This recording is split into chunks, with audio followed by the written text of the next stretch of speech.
Hi, it's Pat McDonald, your host for Vote for Vermont, where our tagline is Listening Beyond the Soundbites. Ben Kinsley is joining me in studio. Yay, Ben. I'm here in person. In person. This is amazing. a real treat. Everybody at the studio was all excited. Jen goes, Ben's coming in. I should have brought cookies or something. You should. Oh, that would have been good. I know. They should have brought you cookies. Or maybe they should have, or a cake or something. I don't know. A pie, something. Yeah. No, we like chicken wings. That's chicken wings. That's our producer is big on chicken wings. And our guest, just to keep on with the show. Oh, yeah, we're doing that. Yeah, like why we're here, is Erika Redic from Burlington, who is running for Congress. Whoa, Erika. Just chomp it right off there. You know? Bigger the bite, the better. That's what I'm saying. Yeah, exactly. Well, I'm glad you're here. You've been on the show before. Yes. So, and I put a little note to myself, so much to talk about. You've been very busy since you were last on the show. Yes. So first, could you talk a little bit about yourself so people know your background? Yeah, so a little bit about me. I'm born and raised in Vermont, so I grew up in Milton, and I graduated high school from BFA St. Albans. I graduated from Champlain College with a bachelor's degree in accounting, and have lived much of the last 44 years of my life in Vermont. In 2010, I moved to Texas, where I met my husband. Yes. And started my own business and started, really pursuing more entrepreneurial endeavors, and started getting a little more involved in politics, and moved out to Hollywood for just under 2 years. So my husband's in film, and I wanted to get some training in Los Angeles as well to have, to be on political talk shows and things like that. And then moved back to Vermont in 2018. So that's kind of when people say, why do you have ties to Texas? What are you doing in Texas? I say, well, I lived there for 6.5 years, Hollywood for about 1.5 years. And it was really interesting when I left Vermont and moved to Texas. Everybody was like, oh, you're going to get there and everybody's going to be a racist and it's going to be terrible because the South, that like Yankee kind of attitude where like we're better than everybody else. Right. Yeah, that's a very Yankee thing. It really is. Yeah. It really is. And I my friends down there tell me that I'm a snob when it comes to things like food and whatever. And I'm like, I'm a snob. I will admit it. I'm okay with that. But I got there and found that Texans are actually very much just like Vermonters. Hardworking, family-oriented, community-oriented. They want to take care of each other. They want to be left alone. They want to do what they want. Personal responsibility, autonomy. Very much the same values that I grew up with in Vermont. Right. And not a bunch of racists, not a bunch of cowboys running around on horseback, unless, occasionally. And there are actually, there were every once in a while. When they're out of the city. There was more than once. My husband and I were out at a bar in downtown Austin, and there was a horse parked out front. So that happens in Vermont. You Yes, might walk down the street and there's a tractor parked on someone. Correct, exactly. You just have tractors instead of horses. So it's very similar, very similar. Yeah. And so, but so interesting that it was the same sort of personality, but significantly more conservative, being that it is a very... From a policy standpoint, more than... policy standpoint, but socially as well. So, very, it's in the Bible Belt, so a lot of Christians, a lot of Christian influence, and seeing how that interacted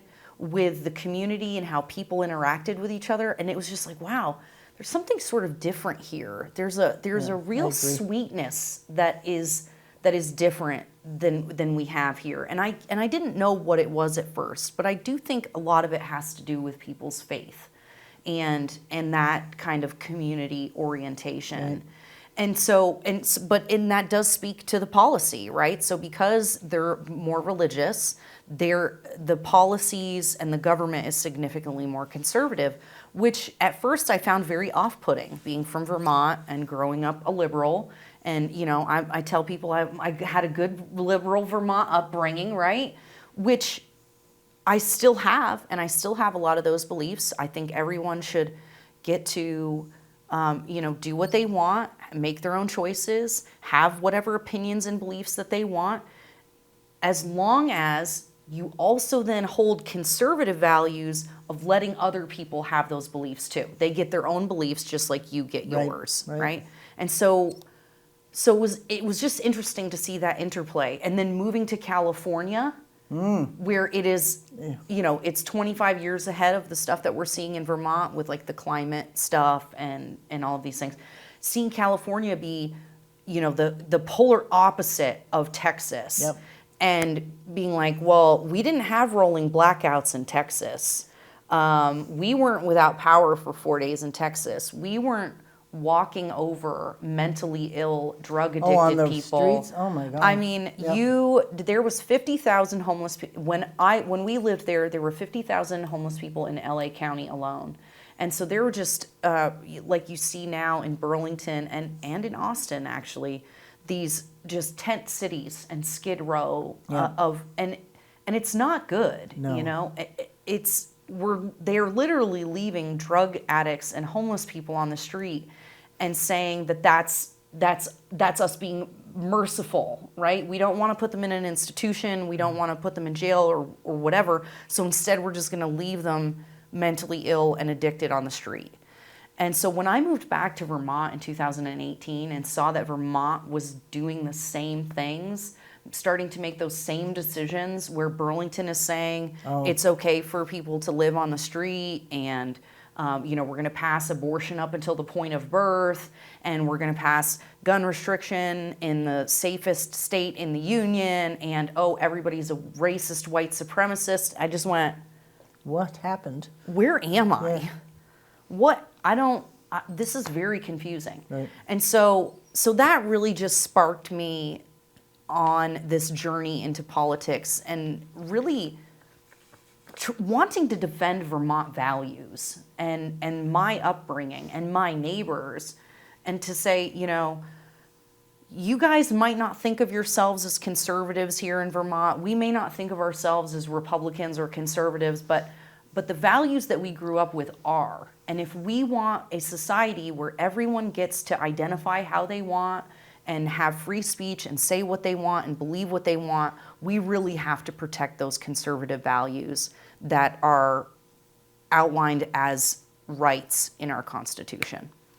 So that's kind of... That's a great... Yeah, right. That's it right there, right? That's that's right. Yeah. That's We can end the whole, show. Just print that we can video. all go home We can now. all go home now. So, in February, you announced you're running for U.S. Congress. Yes. It's a fairly crowded field already. Yes. And we're still fairly early in the cycle. But your purpose in running was to restore integrity, fiscal restraint, stability to our federal government. Like, can you talk what some of those subjects mean to you? Like, what does fiscal restraint look like, and what does stability look like in our federal government? Great questions. I would say the first thing is we just have to take the black card away from the federal government. No more debt spending. No more subsidies for your friends at art institutions. I don't think we need to be giving subsidies to colleges that have multi-million-dollar, multi-billion-dollar endowments. They don't need taxpayer funds. They have their own money that they can utilize. I think that we need to look at all of the ways that the federal government has decided that they can do better with your money than you can. So by chance, did you read Rand Paul's annual Festivus? No, I didn't. Okay. So Senator Rand Paul every year does a Festivus, and where he outlines all of the dumbest stuff that the federal government spends our money on. And if you read it, it is just absolutely shocking and appalling. And you go, these funds, when you take a step back, we're talking about stability. When you take a step back and you realize that some of those bills for that funding have been voted on by as few as 10 members of the legislature to get them passed, that the president, like a king, with the stroke of a pen, can allocate your money or take out debt from foreign countries that hate us, that right. that we then have to Right. pay back, you just go, wait a second, like, why though? How though? Multi-trillion-dollar omnibus spending packages that are thousands and thousands and thousands of pages long that legislators haven't looked at or read. So I am a proponent of what I will introduce as a bill is a single issue bill. Single issue bill. No, I don't know that's how to good, say that's that. good. I gotta work on that answer.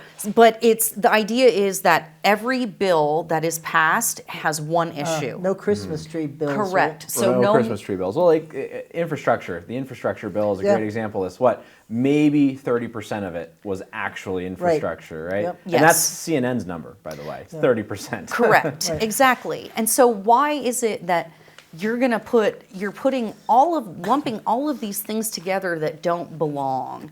And instead, we really need to have single issue bills where I believe we should have a roll call for every single bill. So you can't skip out on voting. You can't have Right. someone vote in your Right. stead. Our legislature is supposed to be the greatest deliberative body ever formed in the Right. history of man. But there's no way that it can deliberate over a 1,000-page bill. Correct. It's just physically impossible. Or If when they've they're- even read it, what's the famous line by Nancy?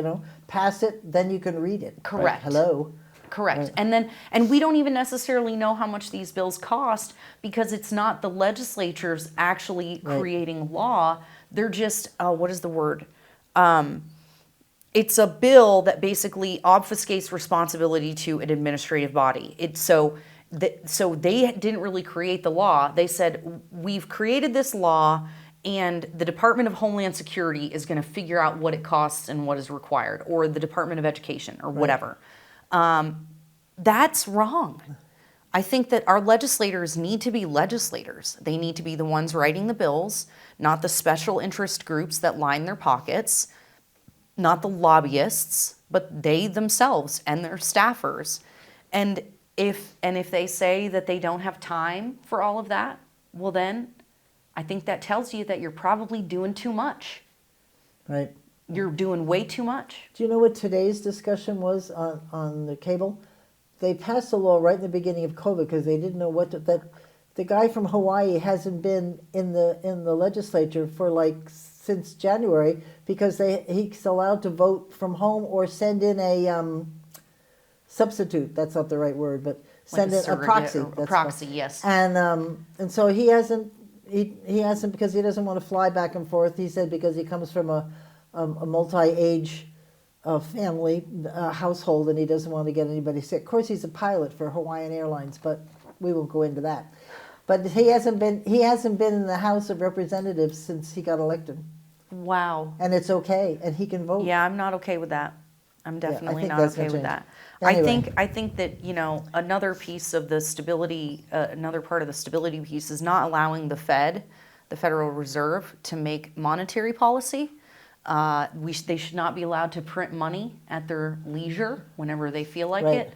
I think that the Federal Reserve is very dangerous and has created the inflationary cycle that we're seeing, or contributed to it at least.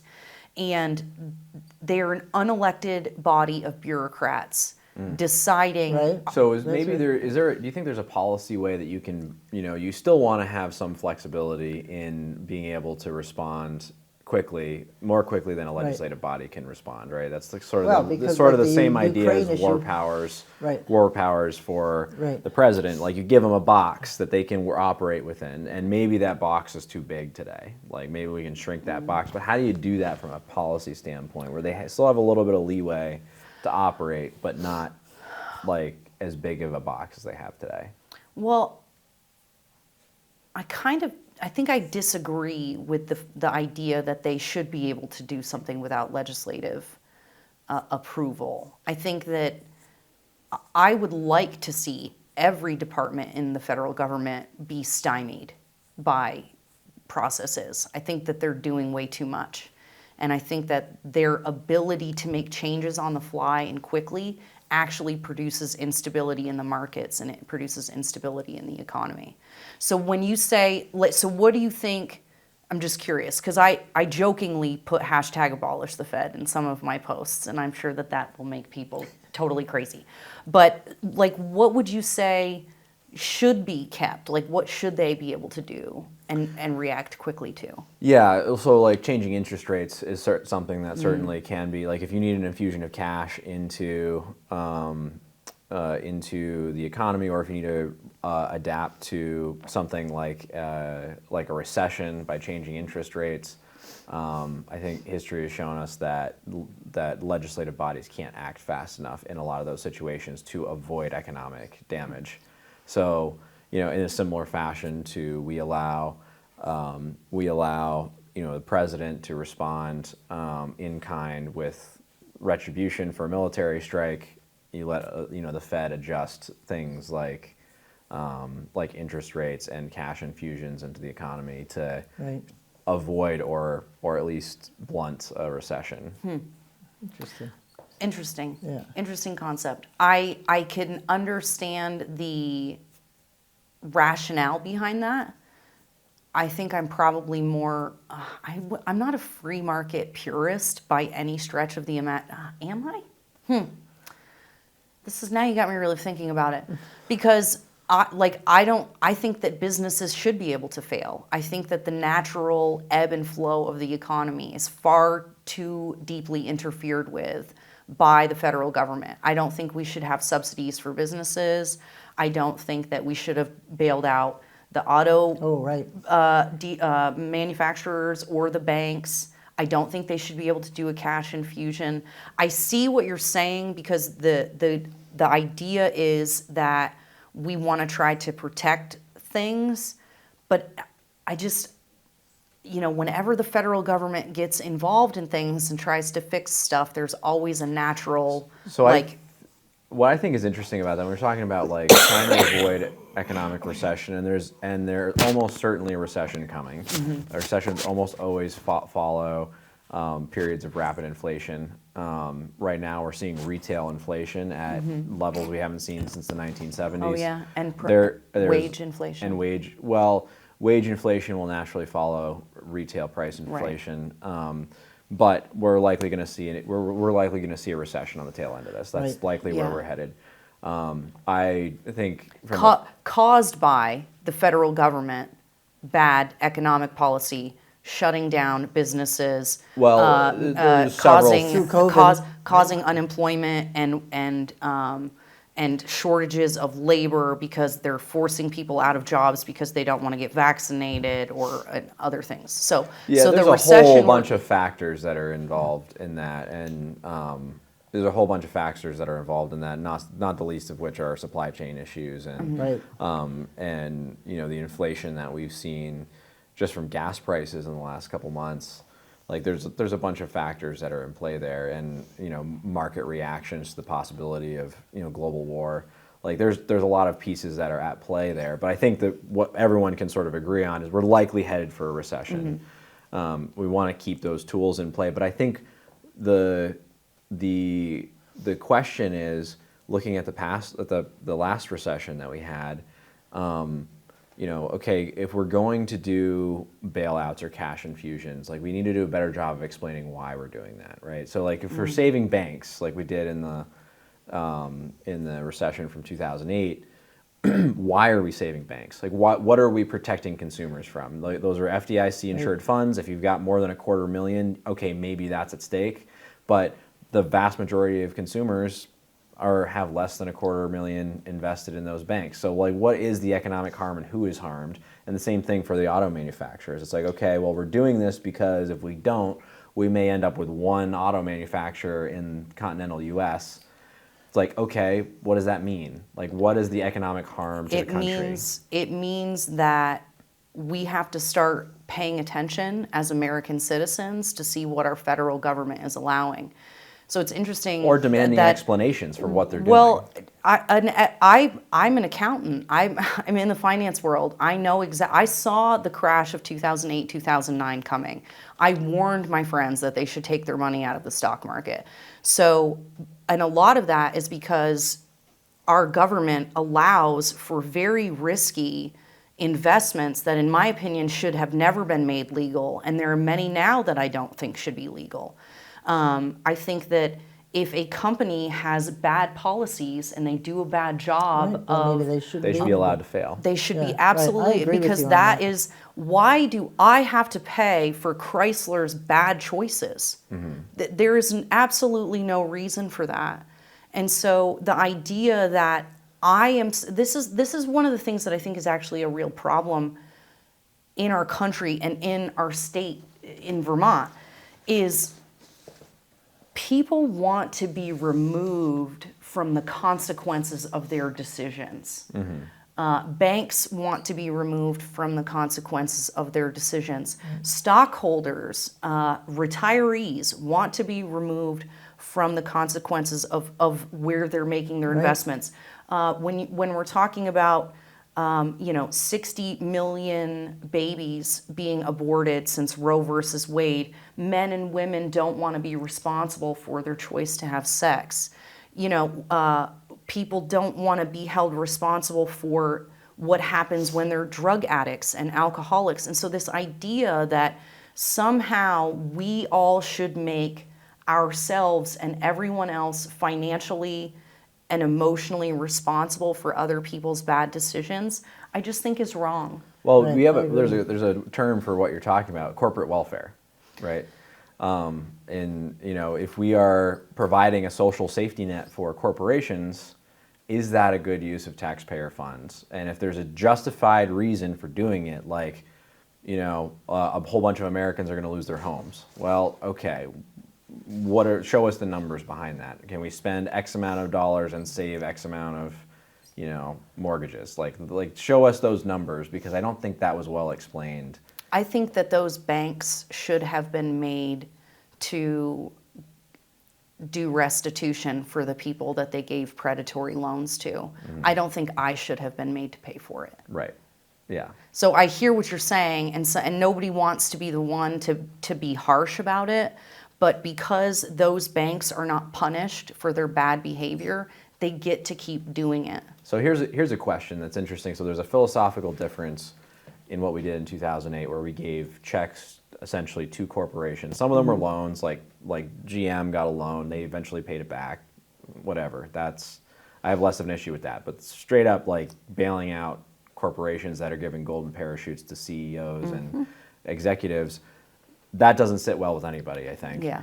And then, when we're starting to see signs of recession during COVID, the reaction was, okay, well, we're not going to give dollars to corporations. We're going to give it directly to people in the form of checks, and we're not going to attach any strings to those checks. And so it's an infusion of cash into the economy, but through a very different mechanism, because it's going directly to consumers as opposed to going through corporations. So what do you feel about that sort of cash infusion into the economy as opposed to the corporate welfare sort of infusion? There should have never been any checks to anybody. We never should have shut the country down. Right. And every economist and everyone who has any knowledge of anything about the economy was saying this is going to create inflation, we're going to have supply chain issues, we're going to have food shortages. And not only talking about the economy, we now have the evidence that many people were saying at the beginning too, which is, the life expectancy of the Americans have gone down 2.5 years since 2019.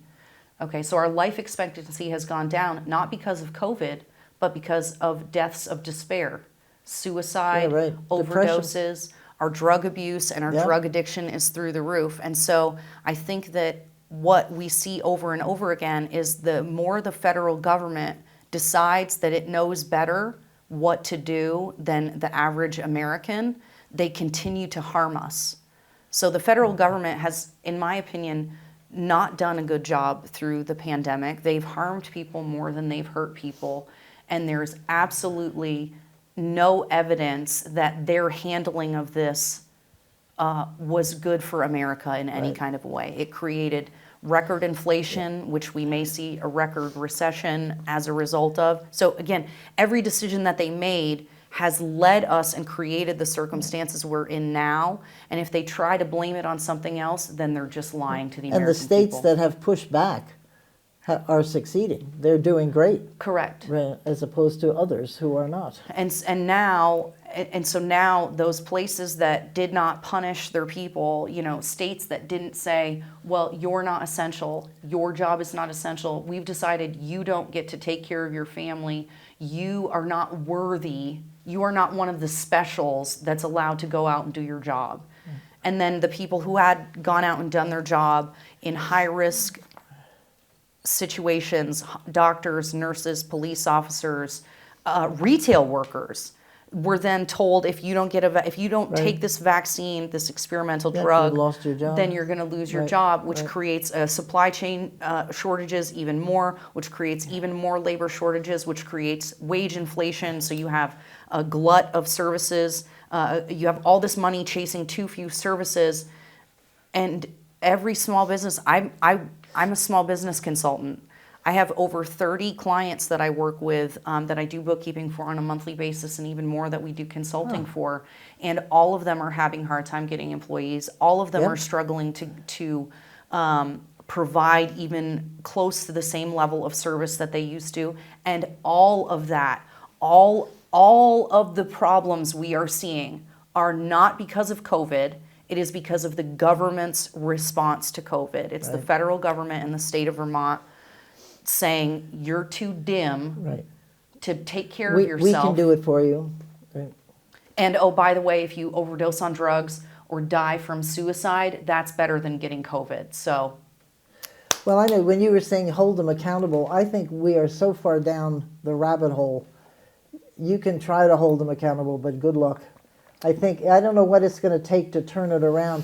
I'd like to talk a little bit about your campaign and what your priorities are, because we could be talking about this. Well, I mean, it what do sort you of do? fits with the conversation, but something in your campaign announcement that you said is that the Green Mountain State has become better known for its mountain of taxes and regulations than for its ski resorts. And maybe you can expand on that thought a little bit. Yeah, oh, good Lord. Okay. Oh, okay, I need to take a breath Take here. a breath. Have some water. Whew, okay.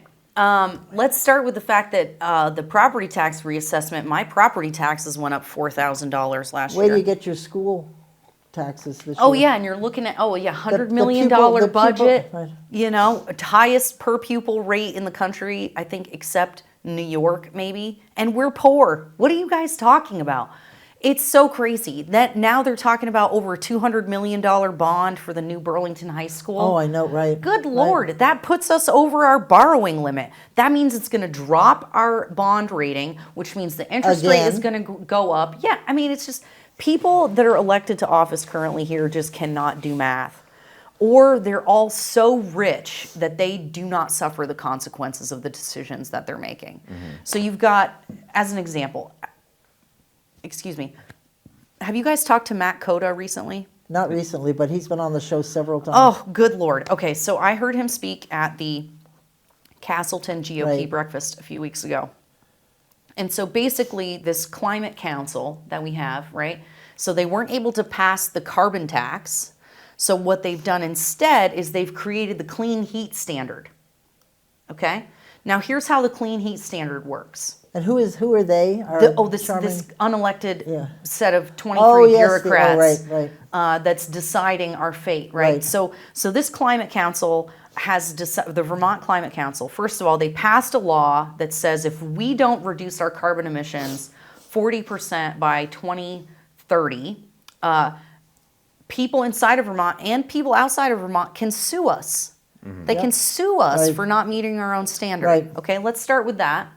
Now we've got this clean heat standard, which says that fuel dealers are now required to convince their customers that they need to reduce their carbon emissions by switching to electric heat. So this clean heat standard, which your viewers can go this hasn't passed yet, so there's still a chance to block this. So fuel dealers have to put themselves out of business by convincing their customers to switch to electric furnaces and all of this other stuff, okay?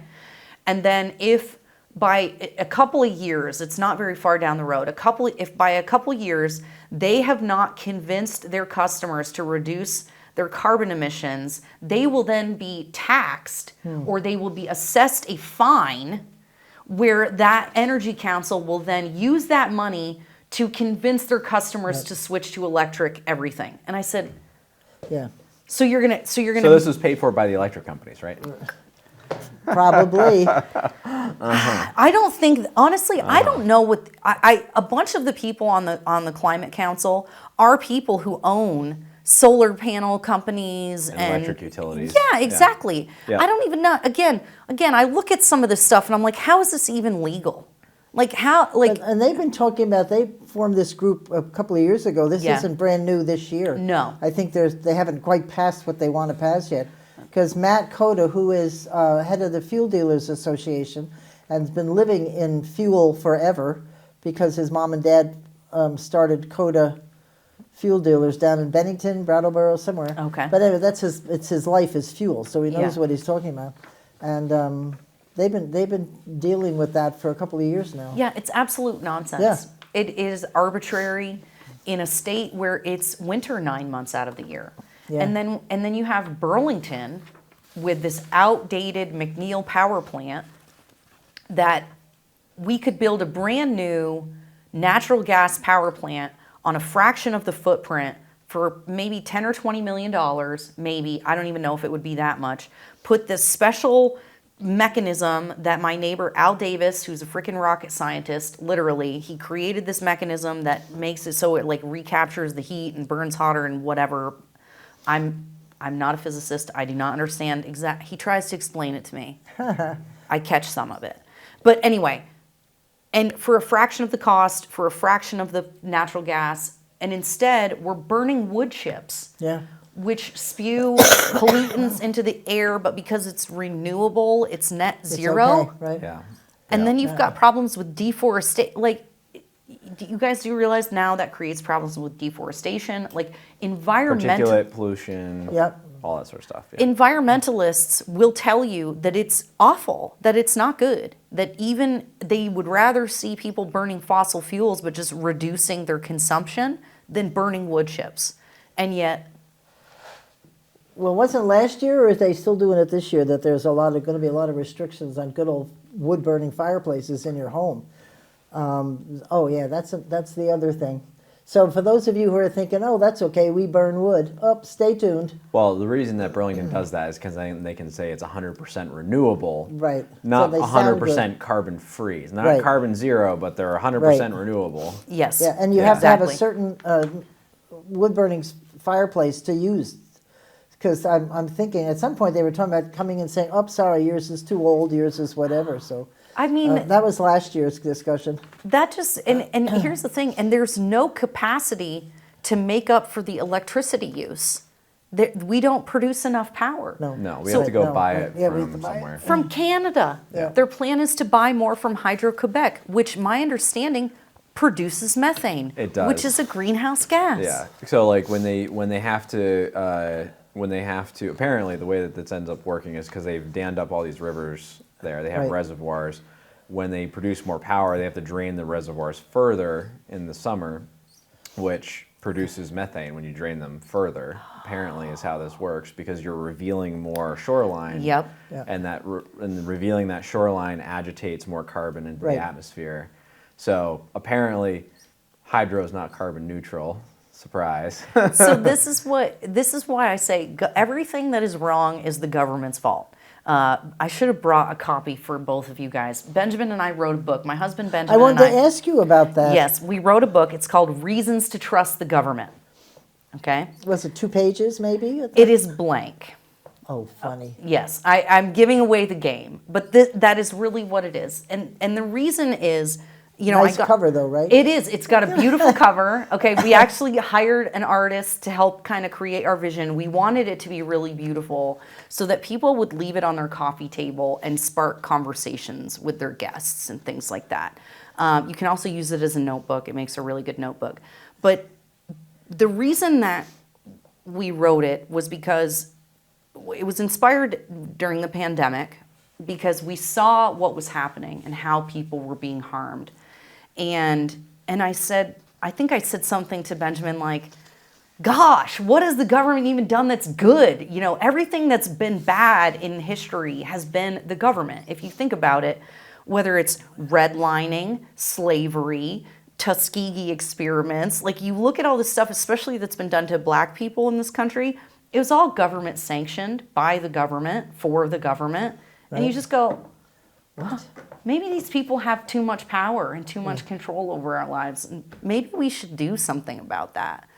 And so a lot of what I want to do when I go to Washington is dismantle the ways that the federal government has encroached and infringed on our lives in ways that the founders never intended. I don't believe that Florida making good decisions and being good stewards of Florida's resources should have to pay for Vermont's bills when Vermont makes bad choices with the resources that it's been given. You know, we have a beautiful state with beautiful landscapes and hardworking people, and we've just shut down all of our businesses and our manufacturing. We keep raising our taxes to the point where businesses can't survive. Our regulations are so high that you're spending, you know, $250,000 in impact fees to build a building before you've even put a shovel in the ground. No construction companies want to invest here because they can't make back their investments. Businesses don't want to be here because people don't want to live here because the cost of living is so high. And so the more that the state government tries to tell people what to do, like not letting them use their wood stove, for God's sake, that is just nutty. The more they do, the more people just leave. And then they want to add more and more resources and give away more and more services, but there's fewer and fewer people living here to actually support that. There's no businesses paying income taxes because why if I'm a business owner, why would I build and stay in Vermont where I think our effective tax rate, my husband and I's effective tax rate, and we're not rich, a couple years ago ended up being 60% with our property taxes and everything else. 60% of our income. And again, we're not rich. We're not in the 1% or 5% even, okay? We're not. Yep. And so why would businesses or people stay here when they can go to other states like North Carolina, Missouri, Arkansas, South Carolina, Florida, all the places that also have pretty landscapes, but you're paying no state income tax, or you're not paying state corporate tax until you reach, $10 million or something like that. Why would anybody stay here? And so any Vermont legislator who is confused at all about why things are the way things are here and what they can do to affect it, that is what they can do. Right. But it's very hard to get them to see what you're talking about.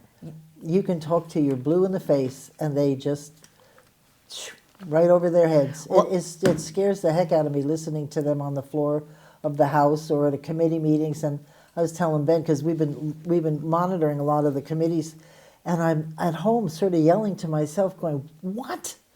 I mean, could we ask a fairly decent question? Could we understand the concept? We need to recruit candidates to run for local office. But we don't ask them direct questions, do we? If they show up at an event and they're pleasant, we like them.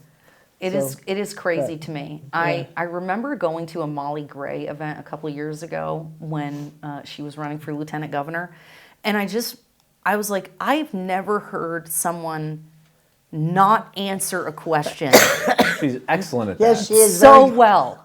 I was like, I remember being like, I have no idea what she just said, but I know that she did not answer that woman's question and being very confused. No, she is good at that. I'll give you that. She's clearly been coached. Which is a great segue into why are you running for Congress?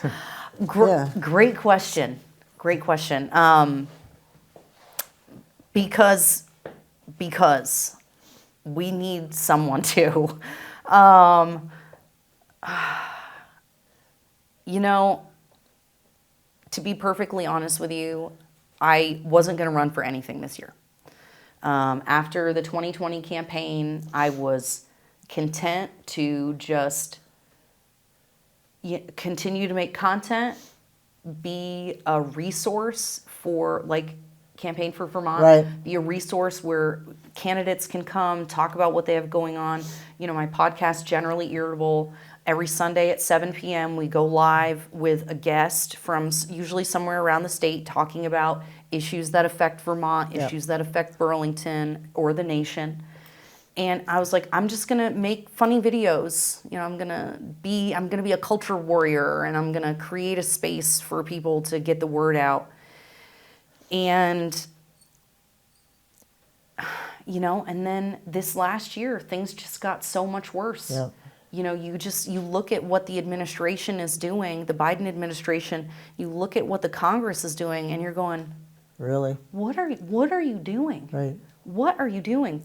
And so, you know, I was thinking about running for a statewide office. I was thinking about running for maybe state senate, Chittenden County again. And then Patrick Leahy Right. announced he was retiring. Right. And everybody went up in oh my God, what are we going to do now? And no one was prepared to run at all.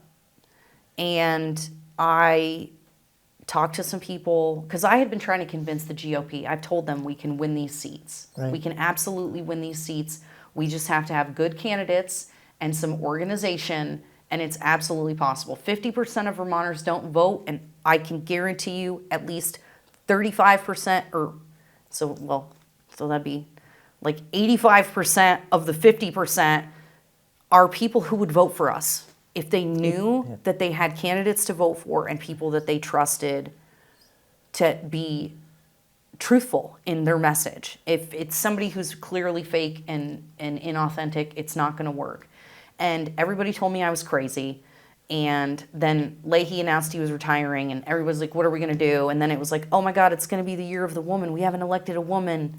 And so in conversations with people, I was really encouraged Good for you. to run for the congressional 'Cause seat. you've got a good head start on getting your name out there. You mentioned the Generally Irritable. Yes. I love that. I love the name of that show. And then you've got the Erika Redic show, which is... We did a few episodes of that Yeah, with that was Guy. interesting. Yep. And then, and you've been talking about, I went back and looked at all of your videos. Public safety is a big one. Yeah. Energy independence, guns, which you Yeah. mentioned before, sustainable farming, and parental rights, which is one of my most favorite topics, Yeah. and taxes. So you've Yeah. pretty much hit some of the real key issues that I think Vermonters, if you can get them to pay attention and vote, Well, and this is because that's a staggering number. I didn't hear 50%. Is that true? it 50%? depends on the election. It depends on the year. It depends on the locality, but it's average. Wow. So I looked at the last several cycles of whether it was House or Senate, so whether it was Sanders, Leahy, or Welsh running, right, every 2 years. Yeah. About, on average, it's not exact, it's an average, 180,000 people vote for the Democrat and about 80,000 vote for the Republican. Sometimes it's a little more or less, Yeah. but the Republican always gets between 25 and 27%. And when I looked at the campaign numbers and I saw that candidates didn't raise more than $10,000 in any given Republicans, Right. I said, okay, well then these were not, I don't want to say not serious campaigns because that sounds really rude and I don't mean it to be, but I was given a goal of 1.5 million to Whoa. raise Wow. if I want to Right. really Well, overcome. that's what you need. Yeah, It's- for a congressional seat. Yeah, you that's need. what you need. Exactly, and especially to overcome the clear bias in our media that does not want to give Republicans. I mean, VT Digger had a debate. I was going to ask you about that. Yeah, so they billed it as the Yesterday. congressional And candidate you weren't debate. invited? No, it was only the Democrats. So the headline No, it wasn't reads- even the Democrat. It was the female progressive Democrats. They kicked out one of the Democratic candidates over one, like whatever is the guy that's running. He's running as an independent. No, there's an independent running and there's a Democrat running. Oh, And is they didn't there? let him And they participate? didn't let either of them into the debate. So Oh, it's and- the progressive female debate is what it is. Wow. That's bad. Well, and you know what was so silly about it is they billed it like the headline read Congressional Candidate They Forum, weren't honest. because it's not the Congressional Candidate Right. Forum, it's the Democrat or Progressive Female Candidate Forum, right? And so when you guys are being so dishonest and you are this huge publication that people count on, you know, so the 1.5 million was the goal that I was given, which I think is absolutely feasible to raise here. And so if people are only raising $10,000, that tells me that those candidates were basically sacrificial lambs. right. Okay, they were people who competent, right? Miriam Berry, Anya Tino, competent women, I'm sure would do a good job if they had been elected. So this is not in any way a slight on them. It's just that if we're serious about beating the Democrats, it takes more than $10,000. Yeah. Oh, for sure. And so that's, I totally lost my train of thought. What the question was, but Well, so No, to compare that to like, there is, you're right. There's almost 40% voting bloc in Vermont that was it. that are swing candidates. This is how Right. you get Phil Scott and Bernie Sanders on the same ballot that have 70+% of the vote, is because you have a 40%, give or take, block that will split votes. Right. And you can see like well-financed, well-run campaigns in open cycles do well. Exhibit A, Phil Scott can win those races with a budget of 1.2 or 1.5 million. So Vermont is more competitive than I think people realize it is. yes. In the Democrats, I think the Democratic Party often takes that for granted, a lot of those races. Well, and so when I looked at the numbers, right, so I said 180, 80, so about 260,000 people vote every 2 years for the House and Senate seats. We have 493,000 registered voters in the state of Vermont. So that's almost half Right, left on the right, table, right. And so what I believe is those people we have to reach personally and individually. Yep. Because when I'm around the state, when I'm going to the gun shows, GOP meetings, just talking to random people, my Mary Kay lady, okay? I mean, just talking to Right. everyday Vermonters that I learn that they don't vote. They're all people who would vote for Why us. do they tell you that they don't vote? Because it doesn't count? I mean, They're- that's what you always hear, but I don't know if that's true. They think that their vote doesn't matter. They think that the system is rigged. A lot of them, really many of them, just are checked out. They don't watch the news. They're not on social media. Right. They're not reading the paper. They've lost trust in the system. Yep. And so they're just, just off living their life, not paying attention to what But if we is can going on. re-engage them, but this, believe it or not, this is a fairly large state if you're actually out there knocking on doors. Because A lot what of it's- territory to cover. Yeah, it is. It's 3.5 hours down to the border Yes. from here. Yep. About 3.5 hours. Yep. That's a lot of Yes. space to cover. I believe that we have the best chance that we've had in years this year. And one of the big reasons is this new software that the state GOP has secured for us. So Right. big props to Paul Dame for working with a company called Numinar. It is a system that takes the voter database and does something to it so that you can create lists. Like, I want all the people in Windham County over the age of 65 who are male and whatever. I Great. don't, just make up something. Right. And you can target a group of people to call. And it all goes through your computer, so you're not having to do phone banks. Right. Where everybody has to get together. You're not doing it from your own phone. It comes from the campaign phone number that you purchase. So nobody has to do it and then have random people calling them back. Great. And it just auto dials, and it comes with a survey in there, and you can type notes and update things. I hate to say and the then word keep track. robocall. Would it be looked at as robocalling? So it's called automated dialing. Because a lot of us don't it's like robocalls. It's computer dialed, but then you actually get a human. Oh, and okay. You can So do another phase you're of it. answering. Yes. Yeah, And because there's another phase of robocalls- it where you can pre-dial numbers so that Yeah. the computer is acting like a robocall, because there's a certain percentage that are not going to pick up.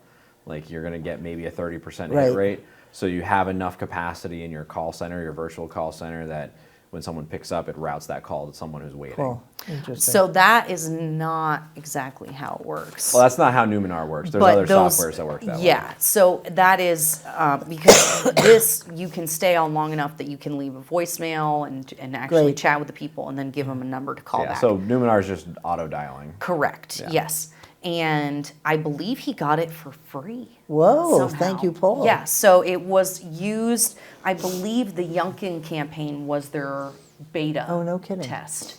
So we've got that up and running. As an example, next week I'm going to be at the Windham County GOP meeting, which is 3 hours away from my house, and then a Right. 3-hour drive home at night. And I worked with the chair of the county GOP, and I said, "Hey, I need you to contact your people. You pick up the phone. Right. First of all, emails do not work."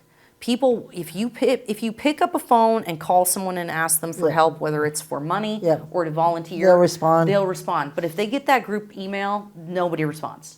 Okay, so that personal touch. Hey, you guys call everybody on your list and invite them so that I can meet the most people and have this be as effective a meeting as possible. And then we ran a list out of Numenar to show everybody in Windham County over the age of Great. 18 that's a GOP friendly, and my volunteers are calling them and inviting them Good. too. Good. I mean, that Yeah. that is You're right. invaluable. When they hear a personal invite, they'll chances are they'll say yes. Correct. Yeah. Yeah. Good for you. Yeah. Because this is and everything in this state, every area is different, and you have to be attuned to that. What works in Bennington may not work up in Correct. the Northeast Kingdom, Yes. and that sort of thing. That is very true. Yeah. So we have about 5 minutes left, and we had a lot of questions, but we didn't quite get there. Could you maybe summarize what this campaign has really means to you as far as what you'd like to see happen? I mean, what are you telling people you will do for them when you get to Washington? So they'll say, we're going to send that woman. Well, my big goal when I get to Washington is transparency and accountability. So my understanding is I've been told, oh, you're not going to get to do anything as a freshman legislator because, nobody gets to. But some of the things I mentioned earlier about, single issue bills and making people actually vote on things. I think that's what I'm hoping to accomplish in Washington, Right. add transparency. I'd like to see term limits passed for federal officials and restoring states' rights in a lot of ways. So all the ways the federal government has kind of decided that they should be controlling things instead of the states. I would like to see the executive not be able to, I would like to see the president not be able to execute executive orders. I would Oh, like to that's see that power interesting. taken away. Yeah. Other than maybe All of it, or with some I mean, restraints? other than maybe the being able to react to physical or imminent danger, right? So if we're being attacked or something like that, obviously there needs to be some mechanism to move faster or to quickly respond. But there is absolutely no excuse for 50, 60, hundreds of executive orders that are creating bills that have to be paid and new registries and surpass the law passed by the legislature. I mean, that is just, we do not have a king. Maybe we just cap it. You get 10 executive orders Yeah, your exactly. whole term, so Right. use them wisely. Yeah, exactly. You know what? Maybe that's what it'll be. It'll Maybe be that's the easiest Exactly, yeah. solution to this. Yeah. It's just Yeah. you get 10, figure out what they're going to 'Cause be. really, Think I mean- wisely, Yes. right? Use them wisely. Exactly. Here's the thing: is what people don't understand is gridlock was written into the system. Yeah. On purpose. Right, Yeah. exactly. Yes. Yep. It was intentionally Yep. in. So, well, these- here's an interesting concept. So it was written, gridlock was written into the system. Yeah. Because information moved slowly, right? Information moved at the speed of horseback. Yeah. When the Constitution was written, so they intentionally slowed it down so they didn't make decisions that were too quick Right. for the information. Well, somebody's riding a horse from right. So Arizona, if someone's right? riding a horse from Colorado Right. to tell them something, Yeah. they're not going to make a decision before that person gets there. It was intentionally slowed down. Yeah. But in today's world, information travels at the speed of light, and it travels around the globe, and it's almost like we have to change or rethink the way that we debate. We have our political debates based on how quickly information travels. Right. I 100% disagree, and here's why.